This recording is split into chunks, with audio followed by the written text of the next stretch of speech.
कन्याएं थी छोटी छोटी, बहुत ध्यान से सुनना। एक राजा की बेटी थी और एक ब्राह्मण की बेटी थी, दोनों सखा थी, आपस में मित्र थी।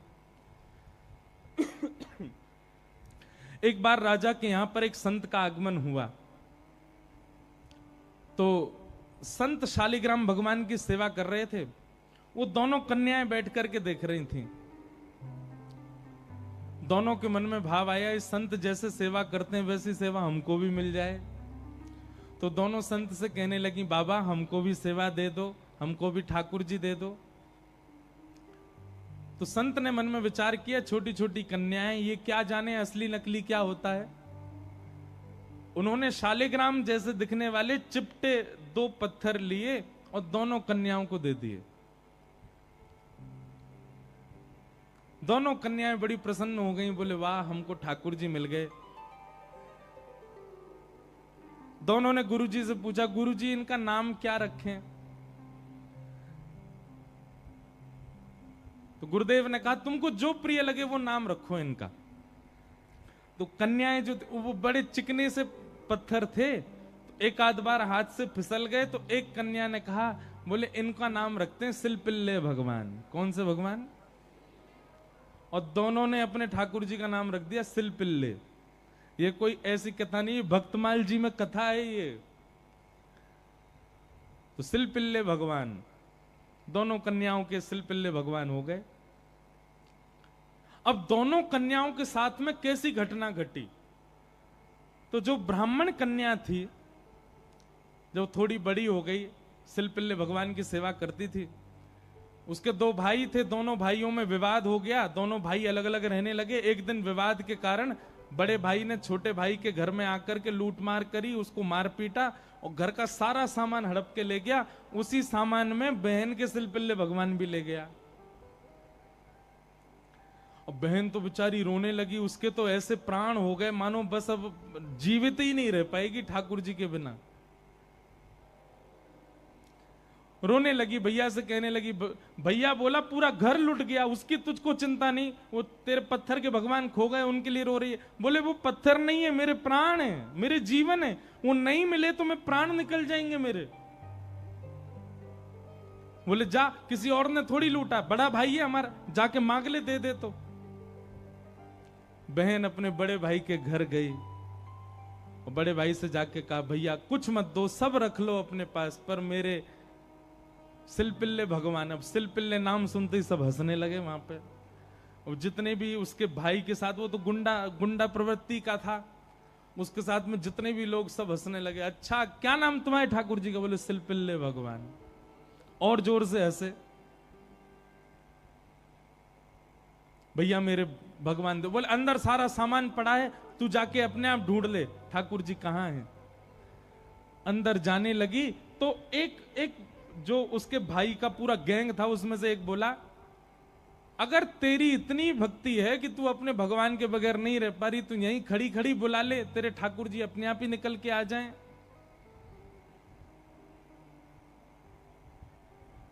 ये बात उसके प्रेम पर मानो प्रश्न चिन्ह लग गया।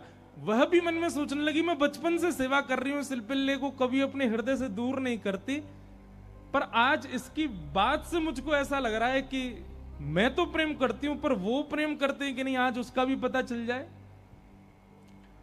और बाहर खड़े खड़े करुण क्रंदन करते हुए, भाव निमग्न होते हुए, नेत्रों से अविरल अश्रुधार गिर रही है। हां नाथ, हां मेरे सिलपिल्ले नाथ, मेरे पास आ जाओ। दोनों भुजा उठा करके जैसे ही रुदन करने लगी, कक्ष में से वो सामान्य सा पत्थर जिसकी वर्षों से सेवा कर रही थी, वो अपने आप उछट करके आया और उस कन्या के हृदय से आकर के लग गया। बोलो सिलपिल्ले भगवान की। और महाराज ये देख करके भाई और उसका जो पूरा गैंग था, वो सब आश्चर्यचकित हो गए। परिणाम यह हुआ कि सब लोगों ने अपनी सब सामग्री जो उसके भाई की लूट ली थी, सब इकट्ठी करके दे आए। बोले भैया हम तो ऐसी समझते थे, पर आज वास्तव में हमने भक्ति का दर्शन किया। अब राजकन्या जो थी, उसके सिलपिल्ले भगवान, उनके साथ कैसी घटना घटी। कन्या का विवाह हुआ और जिस पुरुष के साथ में विवाह हुआ वो किसी भी रूप से भक्त नहीं था, ना वो भक्त था ना उसका परिवार भक्त था। कन्या ने विवाह के लिए मना तो किया पर माता पिता नहीं माने, विवाह कर दिया। अब वो तो बस अपने सिलपिल्ले भगवान को हृदय से लगा के रहे, बोले कि मुझे पता है ये मेरा पति और ये परिवार पूरा जो है ये बिल्कुल भी भक्ति भाव इनके चित्त में नहीं है, पर नाथ बस आप मेरे साथ रहोगे तो मैं पूरा जीवन निकाल लूंगी। अब जिससे उसका ब्याह हुआ था वो तो काम क्रोध लोभ मोह सब था उसके अंदर, वो तो इसी कारण से विवाह कर रहा था, भोग वृत्ति थी उसकी। लेकिन कन्या के चित्त में यह भाव था कि भाई ये वैष्णव नहीं है, इसको तो मैं स्पर्श भी नहीं करने दूं अपना।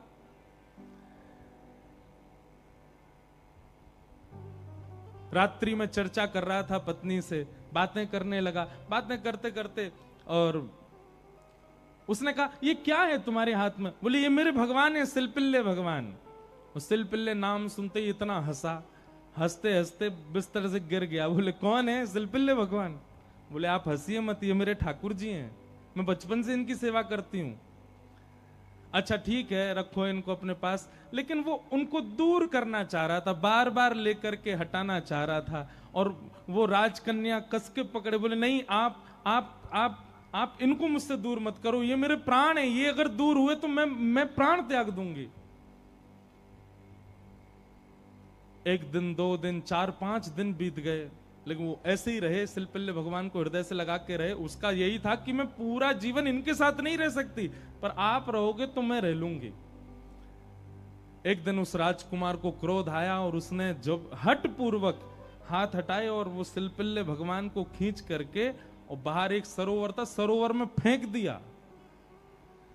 जैसे ही सरोवर में फेंका, वो राजकन्या वहीं मूर्छित होकर गिर पड़ी। पूरा परिवार इकट्ठा हो गया, सब लोग सोचने लगे, बोले अरे ये क्या हो गया, इसके कहीं प्राण ना निकल जाएं, पूरे गांव में हमारी निंदा होगी, इसके पिताजी बहुत बड़े राजा हैं, हमको कारागृह में डाल देंगे। क्या किया तूने? बोले कुछ नहीं, पत्थर लगाए, बैठी रहती थी, मैंने फेंक दिया तो नाटक कर रही है मूर्छा की। खूब प्रयास किया लेकिन होश में नहीं आई। जैसे तैसे होश में आई, वैद्य के बुलाने के बाद उठते ही मेरे सिलपिल्ले कहां हैं, मेरे सिलपिल्ले कहां हैं। गोताखोरों ने जाकर के पूरा सरोवर ढूंढ लिया लेकिन ठाकुर जी नहीं मिले। अंत तो गत्वा वही सरोवर के किनारे आकर के बैठ गई और रुदन करते हुए बोली, हे मेरे सिलपिल्ले नाथ, यदि मैंने वास्तव में बाल्यकाल से आपको अपना प्रियतम मान करके भेजा हो, आपकी निष्ठा से सेवा की हो, तो आप कृपा करके मेरे पास आ जाना। और यदि आप मेरे पास नहीं आए तो मैं एक क्षण और चिंतन नहीं करूंगी, तुरंत अपने प्राणों का परित्याग कर दूंगी। उसका पूरा परिवार खड़े होकर के देख रहा था। जैसे ही उसने कहा कि हे नाथ, यदि आप नहीं आए तो मैं प्राण त्याग दूंगी, ये बात कहते ही हाँ नाथ, हाँ नाथ, हाँ नाथ करुण क्रंदन करने लगी। तुरंत सरोवर में से अपने आप सिलपिल्ले भगवान निकल करके आए और उसकी छाती से आकर के लग गए। और ये दृश्य देख करके परिवार पूरा जो था वो तो नतमस्तक हो गया और उस कन्या को वापस उसके घर ही छोड़ आए। बोले भैया ये इतनी ऊंची श्रेणी नहीं है हमारी कि हम इसके साथ रहें, हमसे अपराध बनेगा यदि हम इनको अपने पास रखेंगे, तो ये तो हमारी कोई गुरु स्वरूपा है। प्रीति, अरे सामान्य से पत्थर को उन्होंने भगवान मान लिया और ठाकुर जी उसमें भाव। जरूरी नहीं है कि धातु प्रधान होता है, जरूरी नहीं है कि कोई वस्तु विशेष।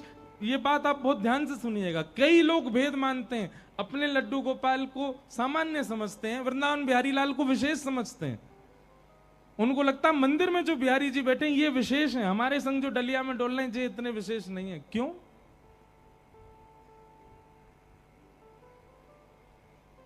ये भेद दृष्टि मत रखो।